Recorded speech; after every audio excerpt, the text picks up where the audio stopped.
When you take roads like this into account, what happened to the Edmonton students is not such a surprise. A network of logging roads is the only way to get to Bamfield, at least by car or bus, and there's no cell phone coverage. If you take the wrong turn, you can easily get lost. Bamfield is a beautiful but remote village, and many would like to keep it that way. Paving the road to Bamfield could create too much of a Tofino for some. The challenge of driving to Bamfield is simply the way it is here. I've had friends coming down to visit, and they've actually got to the points where you can get lost and turned around and gone home because they don't know where these roads go. And, you know, like I said, unless you know it, you're lost. Those of us that have done it a lot sometimes forget that it's confusing for those that have never done it before. Most people come in via Port Alberni. The road's well marked that way. It's nice and wide. Just bring a full tank of gas and a spare tire. On the road to Bamfield, Jonathan Bartlett, A News. It stands abandoned and vandalized, but still holds many memories former students would rather forget.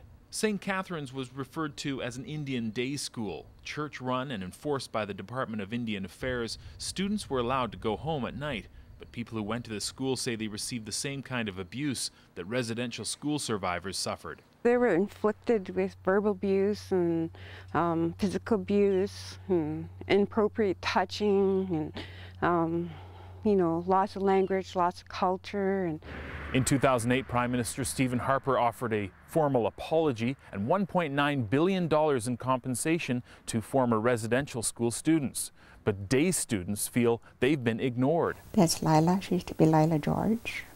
Polly Jack's aunt, Philomena Alphonse, attended St. Catherine's Indian Day School in the 1940s and 50s. She's among 800 former day school students in Cowichan who have joined a class action suit against the federal government. They're looking for $15 billion in compensation. I think we should be treated just as same as the residential school because there was no difference. This is only Lana Williams' fourth time out trap shooting. She's already excelling at the sport. Just last week, my third time out, I got 21 out of 25 shots, so doing pretty good. You like it? Love it. A moving target is used in trap shooting. A clay disc or pigeon. It takes skill and a steady eye. I've been sort of around guns ever since I was a kid, but trap shooting last 3-4 years, so. It's trap and skeet practice day at the Nanaimo Rifle Range, run by Nanaimo and District Fish and Game Club.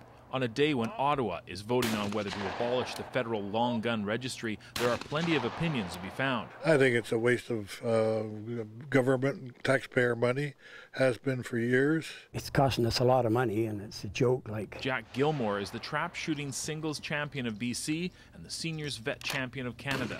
He says forcing legitimate gun owners to register their rifles does not deter crime. Trap shooters don't go on robbing banks, and guys that go hunting don't go, robbing banks. You know, the criminals are going to have guns, it don't matter what. It's just a joke, really. I've landed on the ground, both feet. My campaign offices are operating. Her Duncan campaign office is still being set up. No phones yet, but lots of volunteers ready for the challenge ahead. You can never take anything for granted, and as always, our campaign team and myself will be out there working hard, and it will be up to the voters on Election Day.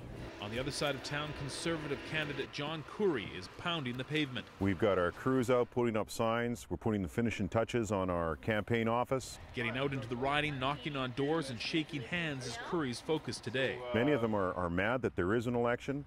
They don't think that this election is necessary, and frankly, they think it's a waste of time and money. Election signs are sprouting up all over the riding, on lawns and beside the Trans-Canada Highway.